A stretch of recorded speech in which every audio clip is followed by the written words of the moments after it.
So yeah, welcome, Wim Kees. Yes, my name is Wim Kees, and as mentioned, I'm co-founder of Syntho, where we aim to provide trust in the realization of data-driven innovation.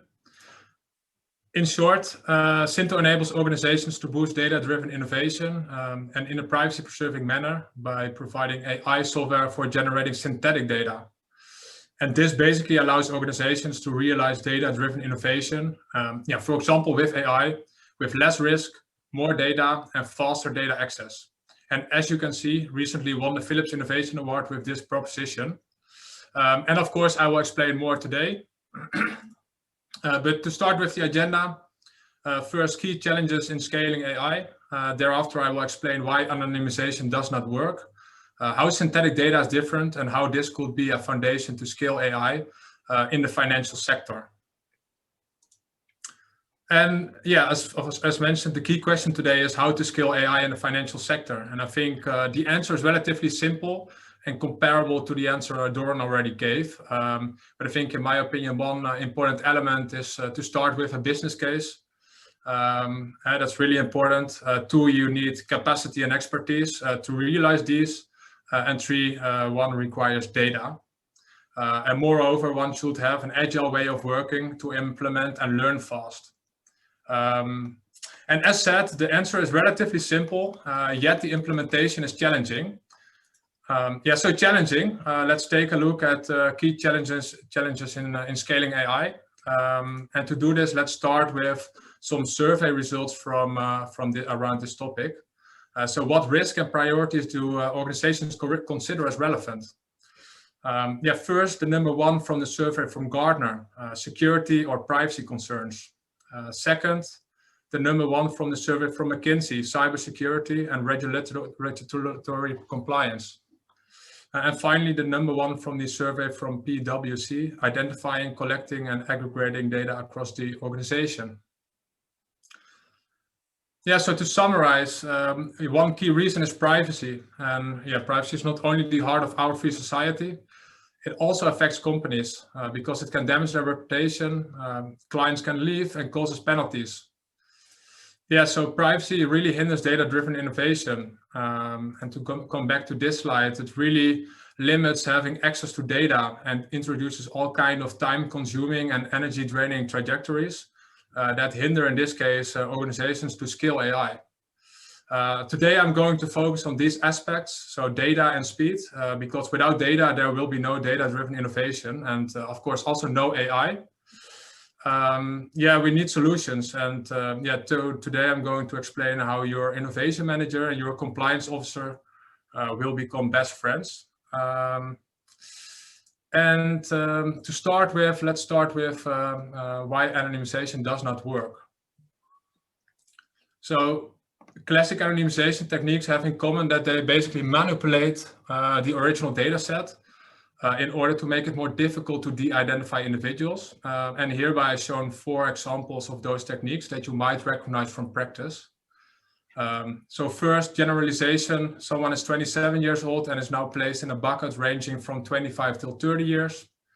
Second, suppression, wiping, or data deletion. The data simply deleted, or typically the names or other direct identifiers are removed from the data set. Pseudonymization, identifiers are replaced by a code or a hash. And finally, row and column shuffling. So the aligned data is now shuffled and scrambled, and this is typically seen in test and acceptance environments. And basically all those techniques offer 2 key disadvantages. So the first one is you will always have a privacy risk because it stays the original data, because you will always have one-to-one relationships. As mentioned, it's only harder to de-identify individuals. And second, you manipulate and thereby destroy the data, resulting in the garbage in, garbage out principle. And especially when developing AI models, of course, this is an undesired situation. And I think this trade-off is best illustrated here. So you can, of course, apply those classic anonymization techniques. But as you can see, you will always have a privacy risk because it makes it only harder to de-identify individuals. And of course, you can apply those techniques more and more till you end up basically in this situation where you destroyed your data. And hence you will stay in this situation without representative data and with a lot of time consuming and energy draining trajectories that in this case, of course, hinder organizations to scale AI.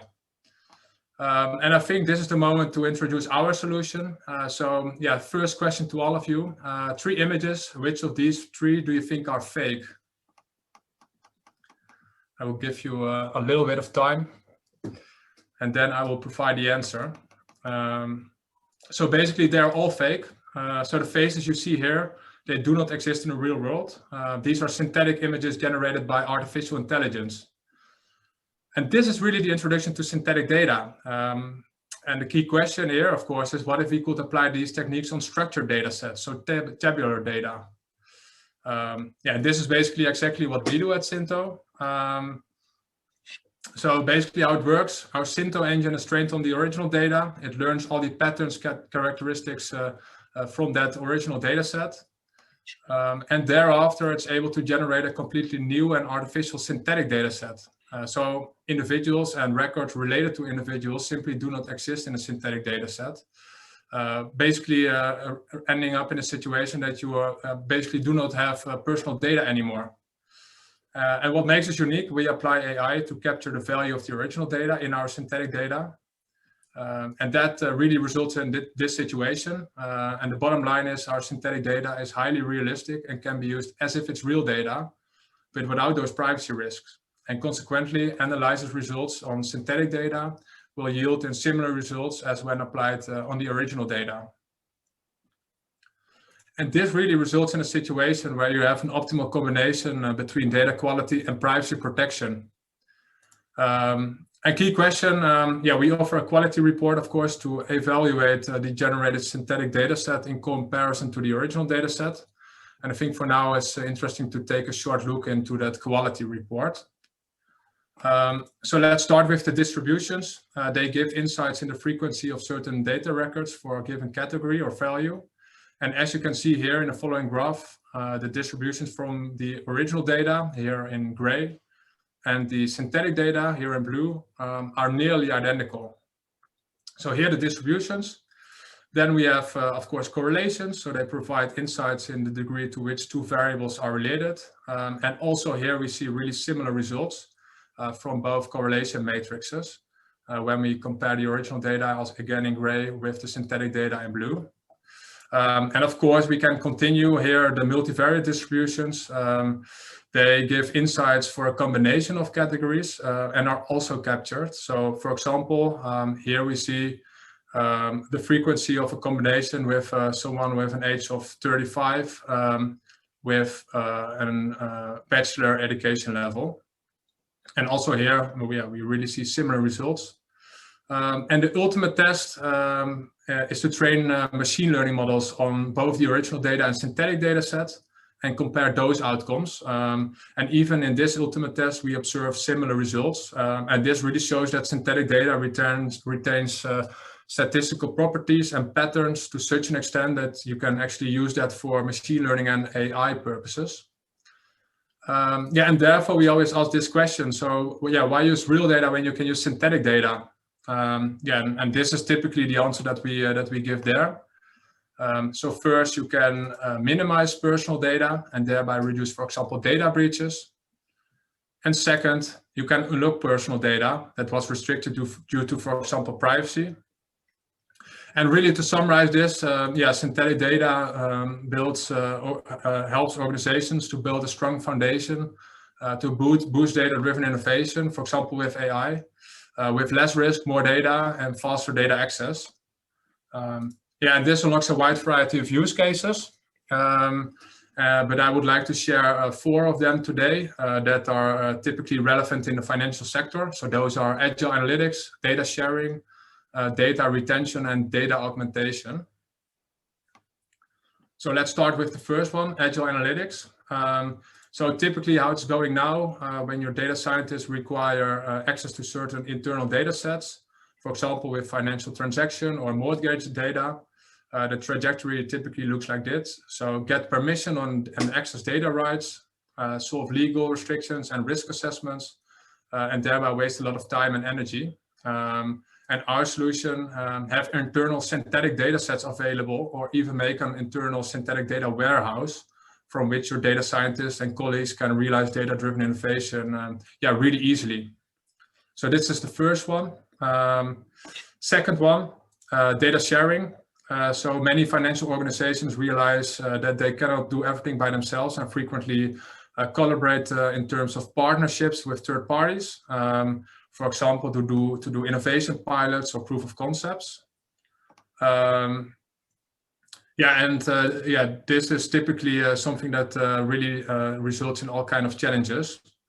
And our solution will be to share this data in synthetic form, so that after our visit, those corporates and startups can test, develop, and innovate with synthetic data.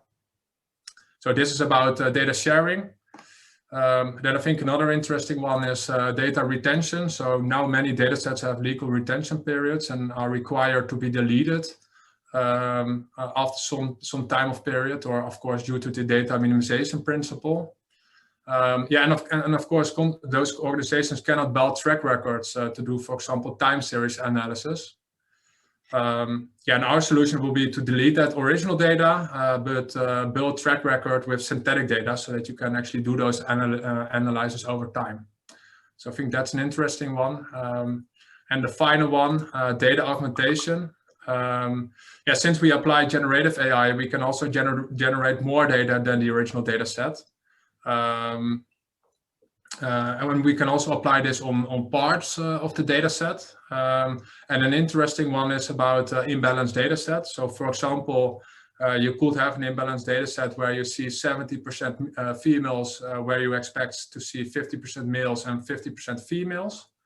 And this imbalance can lead to undesired outcomes in your AI models that could even lead to, for example, discrimination.